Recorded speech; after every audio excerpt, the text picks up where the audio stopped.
Okay, today we're going to take a look at the structure of clay. You're going to understand when this is finished about why you go slow and you use patience. All right, we're going to talk a little bit about why clay works the way it does, why it's so moldable and malleable, and why you eventually want to get it into exactly the right kind of strong shape so that when it's fired, your vessel remains the way you intended it to. Okay? This is all before you go to glazing, before you go to making colors on it. All right, this is about making sure that the structure of your clay is prepared properly. That's why you wedge clay. All right, that's also why you do some of the things I show you, which is squeezing it together in your hands when it's a small piece, and why you pound it between your hands, and then why you pound it on the table. All right, it's very much like the forging of metal. It's driving the crystals and the molecules together so that they're strong, so they're uniform. You'll see a lot of things online about the two major things as to why you wedge. One is to drive out air bubbles so you don't have a pop in the kiln from the heat where the air heats up and expands and breaks the clay. I've had that happen to me. All right. The second thing is to get rid of any possible lumps that might be in the clay that again would create a structural problem when you're working with the clay or when you go to fire it because of the unevenness and inconsistency of the clay body. Okay? So let's take a look at a few things. It's not going to take long, and although this is science, it's not that hard to understand. Okay? Here we go. Okay, I'm going to show you a couple of things that happen when you treat your clay roughly, when you don't go slow, and when you don't have patience. Okay, this is a piece of clay that has not been wedged. All right, I'm going to show you as I pull on it.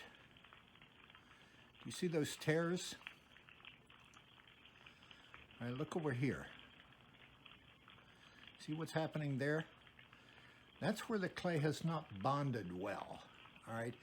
And if you start working your clay too soon, then you're going to end up with this happening inside the vessel or the item that you're trying to make. All right, I'm going to squeeze this back together.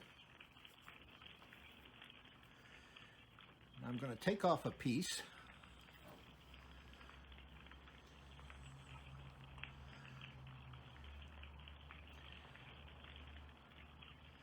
I'm going to show you what happens when you stress your clay.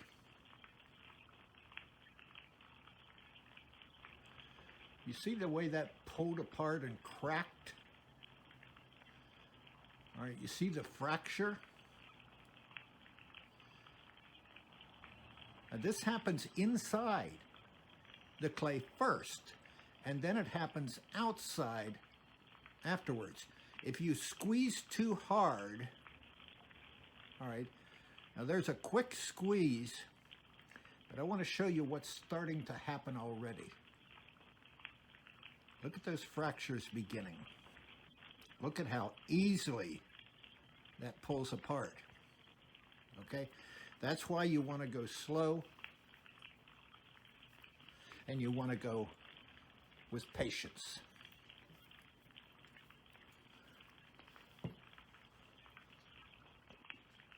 Okay, clay is a lot like metal. It's got minerals in it, it's got crystals in it, and it's, of course, made up of molecules.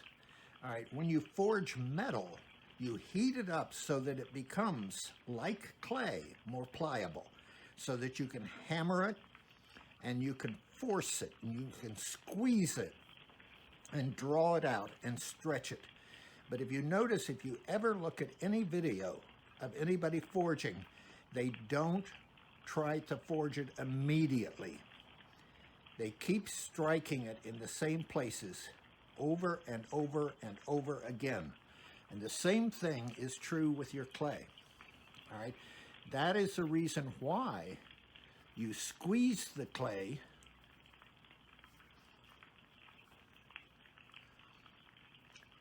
while you pound the clay between your hands,